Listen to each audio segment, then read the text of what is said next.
அன்பு, அருள், அரவணைப்பு, விளையாட்டு, பூர்வ புண்ணியம், ஆன்மீகம் இது போன்ற விஷயங்களில் கவனம் செலுத்திக் கொண்டே இருப்பார்கள். நின்று நிதானமாக எதையும் திட்டமிட்ட பிறகுதான் ஒரு வேலைக்கு வருவார்கள். அவசரப்பட்டு எந்த வேலையும் செய்ய மாட்டார்கள். நுழைந்தால் வெற்றியை தவிர அவர்களுக்கு வேறொன்றும் தெரியாது. சொந்த வீடு அமைந்து விடும். நல்ல மனைவி மக்கள் அமைவது மட்டும்தான் கஷ்டமாக இருக்கும். திருமணம் அல்லது தொழில் ரீதியாக இவர்களுக்கு ஒரு பெரிய உயர்வெல்லாம் கண்டிப்பாக கிடைக்கும். வெளிநாடு, வெளிமாநிலம், வேற மொழி பேசுகிறவர்கள் வகைகளில் இவர்கள் மின்னுவார்கள். வேறு மொழி பேசுகிறவர் வகையில் இவர்கள் பொருளாதாரத்தில் கவனமாக இருக்க வேண்டும். வணக்கம், நமஸ்காரம். எல்லாரும் எப்படி இருக்கீங்க? நல்லா இருக்கீங்களா? ரொம்ப சந்தோஷம், மகிழ்ச்சி. இன்னைக்கு நம்ம ரெட்ரோ ஆன்மீகத்தில் ஒரு மனிதன் வாழ்க்கையில் நான் இந்த வயசில் எப்படி இருப்பேன், 100 வயசில் எப்படி இருப்பேன், 10 வயசில் எப்படி இருப்பேன், 16 வயசில் எப்படி இருப்பேன், 22 எப்படி இருப்பேன் என்று எதிர்காலத்தை எண்ணி பார்க்கக்கூடிய பழக்கம் எல்லாருக்கும் உண்டு. நான் ஒருவேளை இப்போ இருக்கேன், 2000 எப்படி இருந்தேன், 2026 எப்படி இருக்கேன், 2030 எப்படி இருப்பேன் அப்படிங்கிறவங்க. இப்போ 12 ராசிகளில் 27 நட்சத்திரங்களில் இருக்கக்கூடியவங்களுக்கு அவங்க வாழ்க்கையில் ஒரு ராசி அடிப்படையாக கொண்டு இவர்கள் வாழ்க்கையில் எந்தெந்த காலகட்டத்தில் நாம் எப்படி முன்னேறலாம், எப்படி இருப்போம் என்கின்ற ஒரு எதிர்காலத்தை எண்ணிய ஒரு ஆர்வம் இருக்கத்தான் செய்யும். அப்படிப்பட்ட நிலையில் இந்த 12 ராசிக்காரர்களுக்கு நட்சத்திரங்களின் அடிப்படையில் அவர்களுக்கு எந்தெந்த வயதுகளில் எது நடக்கும், எது திருமணம் நடக்கும், வேலை எப்படி நடக்கும் என்பதை பற்றிய ஒரு தெளிவான விஷயங்களை பார்க்குறோம். பொதுவாக ஒவ்வொரு மனிதர்களுடைய ஆசைகளும் ஒவ்வொரு ராசி மண்டலத்தில் ஒடுக்கமாக இருக்கிறது. மேசம் முதல் மீனம் வரையில் உள்ள இந்த 12 ராசிகளில் உங்களுடைய ராசிக்கு கிரகங்கள் எப்படி இருக்கிறது, எப்படி என்னவெல்லாம் நடக்கும் என்பதை பற்றிய ஒரு முழுமையான விஷயத்தை தான் இந்த வீடியோவில் நாம் பார்க்க போகிறோம். சிம்மராசி அன்பர்களே, உங்கள் வாழ்வின் டேர்னிங் பாயிண்ட் எது, எதை செய்தால் வாழ்வில் வெற்றி பெறலாம் என்பதை பற்றிய இந்த வீடியோவில் பார்க்கலாம். பொதுவாக சிம்மராசி என்பது காலபுருஷ தத்துவத்திற்கு 5வது ராசி. இவர்கள் வாழ்க்கையில் அன்பு, அருள், அரவணைப்பு, காதல், சுகம், குழந்தைகள், விளையாட்டு, பூர்வ புண்ணியம், ஆன்மீகம் இது போன்ற விஷயங்களில் கவனம் செலுத்தி கொண்டே இருப்பார்கள். பொதுவாக இவர்கள் குணநலன்கள் எப்படி இருக்கும் என்றால், இவர்கள் இயற்கையிலேயே தலைமை பண்பு. பொதுவாக சூரியன் என்றால் சிம்மம் என்றார், ராஜாவை தேடிதான் எல்லாரும் வர வேண்டும் என்கிற எண்ணம் உள்ளவர்கள். இவர்கள் எப்பொழுதும் அதட்டி பேசுவார்கள். டாமினேஷன், பேச்சில் டாமினேஷன் இருக்கும். அதே போல் என்ன பண்ணுவார்கள், வேலை வாங்குவார்கள், வேலை செய்ய மாட்டார்கள். வேலைகளை திட்டம் போட்டு கொடுப்பார்கள். வேலைகளுக்கு அந்த வேலைகளை எப்படியாவது வாங்குவார்கள். ஒரு வேலையை கொடுத்தால் அந்த வேலையை எப்படியாவது செய்து முடிக்கக்கூடிய ஆற்றல் உள்ளவர்கள். பொதுவாக குழந்தை சுவாபம் உள்ளவர்கள். சத்தம், குரலை உயர்த்தி பேசுவார்கள். கொஞ்சம் உடல் பருமனாக இருக்கும். பொதுவாக சிம்மராசிக்கு அதிபதியாக சிங்கம் எப்படி இருக்கும், கர்ச்சிக்கும். அதே போல சமையல் கலையில் வல்லவர்கள். அதே போல நிர்வாகத் திறமை உள்ளவர்கள். நின்று நிதானமாக எதையும் திட்டமிட்ட பிறகுதான் ஒரு வேலைக்கு வருவார்கள். அவசரப்பட்டு எந்த வேலையும் செய்ய மாட்டார்கள். எதையும் எங்கும் அவ்வளவு சுலபமாக உள்ளே போக மாட்டார்கள். நுழைந்தால் வெற்றியை தவிர அவர்களுக்கு வேறொன்றும் தெரியாது. இந்த சிம்மராசிக்கு தலைமை பண்பு அது ரொம்ப உண்டு. அன்பும் பாசமும் உள்ளவர்கள். பார்ப்பதற்கு நேர்மையும் நீதியோடும் கம்பீரமாக இருப்பார்கள். புகழை விரும்புவார்கள். புகழ் இல்லாத இடத்திற்கு செல்ல மாட்டார்கள். பிடிவாதம், தான் எடுத்த முடிவில், தான் எடுத்த கொள்கையில் பிடிவாதமாக இருப்பார்கள். இவர்கள் வாழ்க்கையில் சூரியனுடைய ஆதிக்கம் நிறைந்திருக்கிறது. மகம், பூரம், உத்திர நட்சத்திரம் இதார். இவர்களுக்கு ஆன்மீகம் மிகச்சிறப்பு. இவர்கள் தவறான பாதையில் ஒரு நாளும் போக மாட்டார்கள். இவர்களுக்கு மேசம், தனுசு இவைகள் எல்லாம் மிகச்சிறப்பாக இருக்கும். சொந்த வீடு அமைந்துவிடும். நல்ல மனைவி மக்கள் அமைவது மட்டும்தான் கஷ்டமாக இருக்கும்.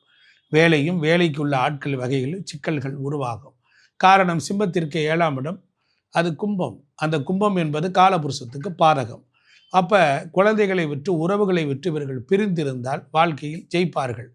இப்படிப்பட்ட சிம்மராசி அன்பர்களுக்கு 22, 24 வயதுகளில் கல்விகளில் ஓரளவுக்கு சாதனை பெற்று விடுவார்கள். ஒரு சிலருக்கு ஆரம்பகால கல்வி தடைப்பட்டு பின்னால் தடைப்பட்டு மீண்டும் படிப்பார்கள். 28 வயதில் இவர்களுக்கு சனி மற்றும் குருவின் சுழற்சியின் காரணமாக வாழ்க்கையில் ஒரு நிலையான தன்மை ஏற்படும். திருமணம் அல்லது தொழில் ரீதியாக இவர்களுக்கு ஒரு பெரிய உயர்வெல்லாம் கண்டிப்பாக கிடைக்கும். வயது 32 தான் சிம்ம ராசிக்கு. இந்த 32 வயதுகள் வரையிலும் அவர்கள் அப்படி ஒன்றும் இப்படி ஒன்றுமாக இருந்தாலும் கூட இவர்கள் பொன் பொருள் ஆடை ஆபரண சேர்க்கை, சொத்து சேர்க்கை இவைகள் கண்டிப்பாக கிடைத்துவிடும். மனைவி வழி சொத்துக்கள் கிடைப்பதில் மிகுந்த சிரமத்தை சந்திப்பார்கள். ஏதோ ஒரு வகையான ஏமாற்றங்கள் இவர்களுக்கு வந்துவிடும். ஆகையினால 36 வயதிலிருந்து 42 வயது வரையிலும் தொழில் விஷயத்தில் ஓரளவு செட்ரைட் ஆகி விடுவார்கள். அதே போல இவர்கள் வாழ்க்கையில் ஒன்றுக்கு மேற்பட்ட ஒரு 2 தொழில்களை செய்து அதில் அவர்கள் தோற்றும் போய்விடுகிறார்கள். அதனால் இவர்கள் மனம் அலைபாயாமல் இருக்க வேண்டும். வெளிநாடு, வெளிமாநிலம், வேறு மொழி பேசுகிறவர்கள் வகைகளில் இவர்கள் மின்னுவார்கள். வேறு மொழி பேசுகிறவர் வகையில் இவர்கள் பொருளாதாரத்தில் கவனமாக இருக்க வேண்டும். ஒன்று. அதே போல இந்த சிம்மத்துக்கு அட்டமச்சனி தற்பொழுது நடைபெறுகிறது. விரயத்தில் குரு பகவான் இருக்கிறார். இந்த காலகட்டம் உறவுகளை பிரிந்து குழந்தைகள் வகைகளிலும் நிறைய விரயங்கள் உண்டாகும். குடும்பத்தில் மங்களகரமான நிகழ்வுகள் எல்லாம் நடக்கும். சிம்மம் அட்டமச்சனியினால் இருந்தாலும் 7இல் ராகு 8இல் சனி. அதாவது இல்லற வாழ்க்கையிலும் சரி, தங்களோடு கூட இருப்பவர்கள் வகையிலும் தேவையில்லாத பழக்க வழக்கங்கள், தேவையில்லாத மன கசப்புகளை சந்திக்க வேண்டியது வரும். இந்த காலகட்டத்தில் 7ஆம் இடம் 8ஆம் இடமும் பாதிக்கப்பட்டு ஜாதகருக்கு 2ஆம் இடமும் பாதிப்பை தந்திருக்கிறது. 5ஆம் இடமும் பாதிப்பை தருகிறது. இதனால் ஜாதகருக்கு தொழில் ஸ்தானமும் கெடுகிறது. இந்த வகையில் புதிய தொழில்களை எதுவும் செய்யாமல் ஏற்கனவே பார்த்த தொழில்களை செய்யலாம்.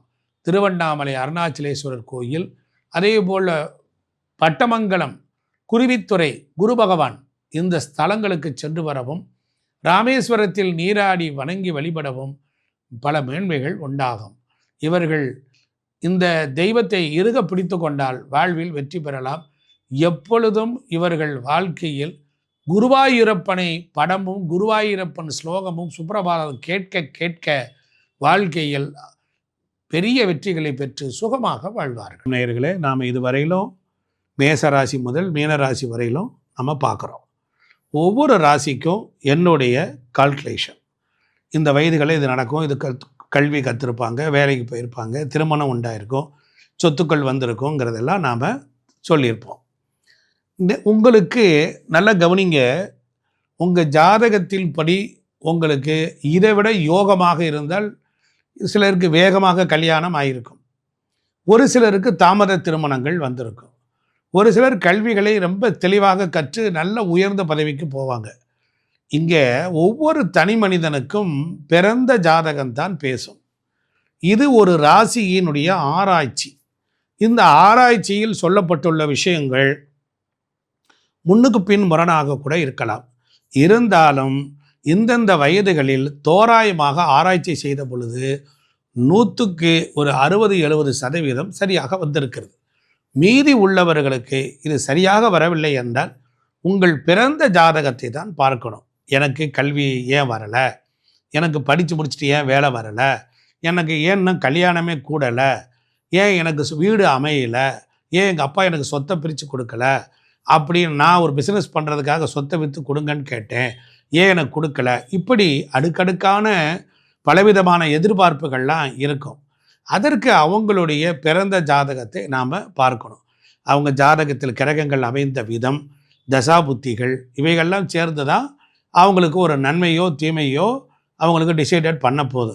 அதனால் இந்த கோச்சாரத்தில் வரக்கூடிய சனி பகவான், குரு பகவான், ராகு பகவான், கேது பகவான் போன்ற கிரகங்கள் எல்லாம் உங்களுக்கு ஜென்ரலாக நன்மை தருமா தீமை தருமா என்பதையெல்லாம் அலசி ஆராய்வதற்காக மட்டுமே. ஒரு புதுசாக ஒரு தொழில் செய்யலான்னு இருக்கீங்க, யாரையாவது கேட்டுட்டு செஞ்சால் நல்லா இருக்கும்னு யாராவது ஒருத்தர் சொல்லுவார். அப்பொழுது இந்த மாதிரி வீடியோக்கள் உங்கள் கண்ணில் படும் பொழுது இதில் நீங்கள் விழிப்புணர்வாக இருக்கும் பொருட்டு தான் இந்த பலாபலன்கள் என்பதை நான் பணிவோடு சொல்கின்றேன். அதனால் அன்பர்கள், நீங்கள் இந்த வீடியோவை பாருங்கள். ஒரு சிலருக்கு சந்தேகம் இருந்தால் கமெண்ட் செக்ஷனில் போடுங்க, உங்களுக்கு பலன்கள் சொல்லப்படும். இல்லை என்றால் உங்கள் ஜாதகத்தை அடியனுக்கு அனுப்புங்க. அனுப்பி அதுக்குரிய பணத்தை கட்டி நீங்கள் கேட்டுக்கொள்ளலாம். நன்றி, வணக்கம்.